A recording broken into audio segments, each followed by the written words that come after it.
का ये शो मैं आपके नाम करता हूँ और इसे देखने वालों को मैं सलाम करता हूँ। अस्सलाम वालेकुम वरहमतुल्लाहि वबरकातुहू। देखिए मैं फिर आ गया। नहीं पहचाना? भूल गए? अरे मैं जूनियर कॉमेडियन सैयद मोहम्मद मासूद तौसीफ आज फिर से अपनी कॉमेडी का तड़का लेकर आया हूँ। और आज मैं अपने देश के कुछ मीडिया वालों की कड़वी सच्चाई बताने जा रहा हूँ। पता नहीं ये सच्चाई आपको कड़वी लगे या मीठी। अरे आप लोग तो अभी से हंस रहे हैं। आप लोग इतना क्यों हंस रहे हैं? हाँ, लेकिन आप लोगों की हंसी और तालियां तो बिल्कुल जायज है, क्योंकि मदारी के बंदर का नाम सुनते ही हंसी आ जाने लगती है। आजकल के बॉलीवुड वाले तो डर रहे हैं कि कहीं इनकी दुकान न बंद हो जाए, क्योंकि न्यूज चैनल पर तो आपको सब कुछ मिल जाएगा, ड्रामा, एक्शन और साथ ही साथ डायलॉग्स भी। मीडिया वालों की सब सेटिंग होती है, सवालात पूछने की भी कीमत तय करी जाती है और सवालात भी ऐसे कि हैरान कर कर रख दे। अब आप ही बताओ, ऐसा सवाल कोई पीएम से पूछा जाता है? हमारे पीएम से ये सवाल पूछा गया कि आप कभी थकते नहीं? अरे भाई, वो क्या कोई किसान है जो हल चलाकर थक जाएंगे? अरे हद तो तब हो गई जब ये सवाल भी पूछा गया कि आप टॉनिक कौन सी पीते हैं। हाँ, आप सही समझ रहे हैं, वही टिंग टिंग टिंग टिंग वाली टॉनिक। अच्छा हुआ ब्रांड का नाम नहीं पूछा, वरना उसे भी गंगा जल बताकर टीवी पर पेश कर देते। अरे कमाल तो तब हुई जब ये भी पूछा गया कि आपको फ्रूट कौन सा पसंद है। जब उन्होंने कहा मुझे आम पसंद है, बस बन गई ब्रेकिंग न्यूज। हमारे पीएम साहब को आम पसंद है, जरूर इसके पीछे कोई ना कोई राज होगा। काम को कांड बनाना इन मीडिया वालों को अच्छी तरीके से आता है और बात का बतंगड़ बनाना तो कोई इनसे सीखे। पाकिस्तान के पीएम ने हमारे पीएम को सलाम किया तो उन्होंने आदाब कहा।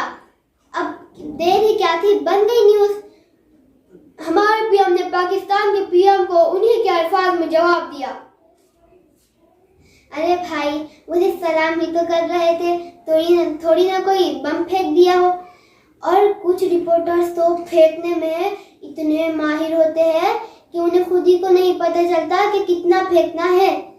जैसे एक रिपोर्टर के मुताबिक वो कह रहा था, देखिए ये तूफान कैसे खैर मचा रहा है। आप मेरे साथ यहाँ पहुंच गए होंगे और आप देख रहे हैं लाइव। ये तूफान कैसे बिल्डिंग्स को चीरकर, झाड़ों को गिराकर यहाँ तक पहुंच गया है। मैं आगे चलने की कोशिश कर रहा हूँ, लेकिन ये तूफानी हवाएं मुझे पीछे खींच रही है। अरे भाई, जब उधर वो तूफान बिल्डिंग को चीर रहा है और झाड़ों को गिरा रहा है, तो ये भाई साहब कहाँ चल पड़े? ये अपनी टीआरपी के चक्कर में इतने बेरहम हो रहे हैं कि अगर कोई पानी में डूब रहा है तो भागते हुए जाते हैं। हाँ, लेकिन उसे बचाने के लिए नहीं, ये पूछने के लिए, आप पानी में डूब रहे हैं, आपको कैसा लग रहा है?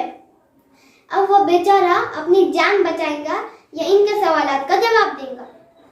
ये न्यूज वालों का इतना कंपटीशन रहता है कि ये न्यूज के लिए छीना झपटी करते हैं। हाँ, और इधर उधर न्यूज के लिए सुनते फिरते हैं और टारगेट करते हैं खास मजहब के लोगों को। हाँ, लेकिन एक बात है, ये न्यूज वाले दोपहर में एक जगह मिलकर न्यूज का बंटवारा करते हैं। तो पहला बोलता है मैं तो सिर्फ पीएम वाली न्यूज बोलूंगा, दूसरा बोलता है मुझे वो तबलीग जमात वाली न्यूज दे दो, तीसरा बोलता है अरे तू वो रखना टेररिस्ट वाली न्यूज। अरे उसमें तो सिर्फ मुर्गी मारने का झगड़ा है, कुछ टेररिज्म जैसा है ही नहीं उसमें। तो तू कुछ टेररिज्म जैसा बनाकर डाल देना उसमें। तू अंदर ये बोल के वो मुर्गी पड़ोसी मुल्क से भेजी हुई गई थी जो यहाँ आकर अंडे दे रही थी और टेररिज्म के बच्चों को दे रही थी। ये डाल दे उसमें बनाकर, अच्छी टीआरपी भी मिलेंगी और साथ ही सरकार की तरफ से इनाम भी। और एक एंकर तो कहता है कि हमारे देश की गाय माता है और दूसरे देश की गाय इसे गाय माँ नहीं बल्कि खाला बुलाना, खाला। अब तो तौबा हो गई इन लोगों से। एक तो चीख कर कहता है कि आज की सनसनी खबर बच्चों को ना दिखाइए, बड़े अपनी आंखें बंद कर लीजिए और बाकी लोग साउंड को कम कर दीजिए।